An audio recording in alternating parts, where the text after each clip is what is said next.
Once a crisis emerges, it may be too late to establish production lines, build supply chains, or develop common standards. The preparation must begin today. Our call is clear. Let us turn commitments into capabilities. Let us turn resources into production. Let us turn industrial strength into deterrence. And let us strengthen the security of our lines, not merely with words, but with concrete capacity that has real effect on the ground. In this context, we hope that the meetings and assessments of this forum will result in real projects, joint ventures, production arrangements, and capability outputs. With these thoughts in mind, I once again greet you all with the utmost respect and thank all participants of this magnificent event. Thank you.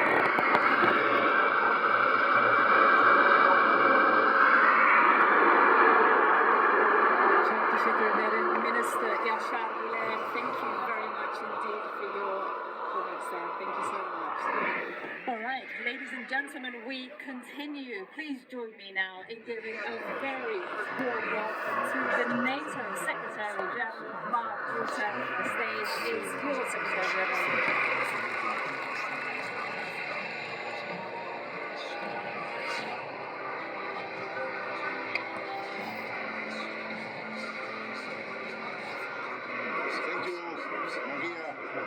Mr. Vice President, Excellencies, dear friends, good afternoon, everyone. A very warm welcome to the NATO Summit Defense Industry Forum. As we are in the middle of the World Cup, let me start with a little football analogy. Yeah. And I do this with a heavy heart, as the Netherlands, my country, has been kicked out.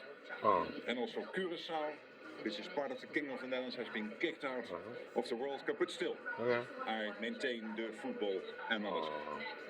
Because there is something I believe football teaches us.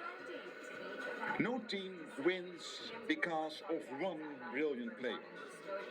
We need a goalkeeper, you need the defenders, the midfielders, the strikers. And yes, everyone notices the player who scores the winning goal. But behind every successful player and team out on the pitch are many others on the bench and behind the scenes. The coaches, the trainers, the analysts, the people making sure everything works. Everyone matters. No one wins alone. NATO is much the same. It takes a whole team to deter and defend most effectively. Our political leaders set the direction. Our armed forces are on the pitch every single day. And you, our defense industry, provide the strength behind the team. The equipment, the innovation, the production capacity.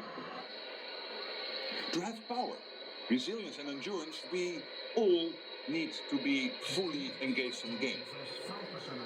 Working together for our shared security. You need us at NATO to tell you what our militaries need. That is the demand. And we need you to turn those requirements into real capabilities. That is the supply. That is why it is so crucial that we continue to build cooperation between NATO and the industry. I've seen it grow. I have visited factories and facilities across the lines, including here in Turkey. I've spoken with company leaders, engineers and workers on the factory floor. In Turkey? I've seen the innovation. I've seen opportunity. And I see our partnership in action right here at this forum. This is what teamwork looks like. And this is a team that knows how to score. Last year at the NATO summit in The Hague, allies made important commitments to invest Is that him? of GDP in defense, Is that the guy? to accelerate production and to speed up innovation. 1 year later, we can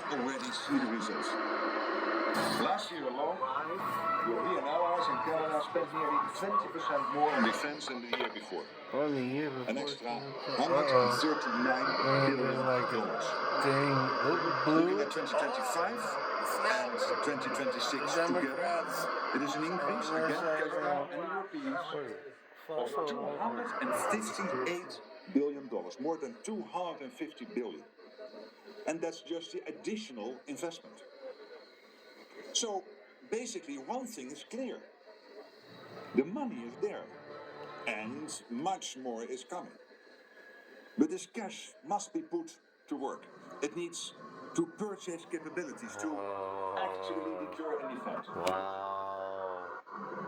Governments and the defense industry are laying the path by investing in expanding defense production.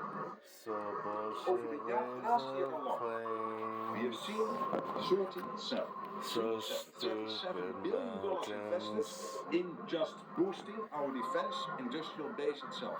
Again, think about it. Holy smokes, they got the fucking whole Korean army out there to greet this guy. Industrial base. So, larger factories, new production lines, more capacity. Turkey? In fact, there is enough additional production space to cover more than 2,000 football pitches. How much? And just this morning at the forum, substantial new contracts were signed and more big announcements were made. Altogether worth tens of billions of dollars and growing. That means more air defense systems and strike capabilities, more satellite communications, more ammunition, more drones and counter-drone systems. Oh, And we will be increased getting shortly from the White House. According to our I don't know projections, what by that next year, means. the alliance will have the capacity to produce around 4 million artillery shells annually. Almost twice as many as last year. That's scale. So yes, we have made real progress. We are moving in the right direction. The strategy is clear. But the match is far from over. And to win it, we need all team members to pull their weight. Do more, faster, together. We don't have the luxury of time. We need capabilities now to ensure we remain ready. The security situation demands it. Russia is pouring almost half of its national budget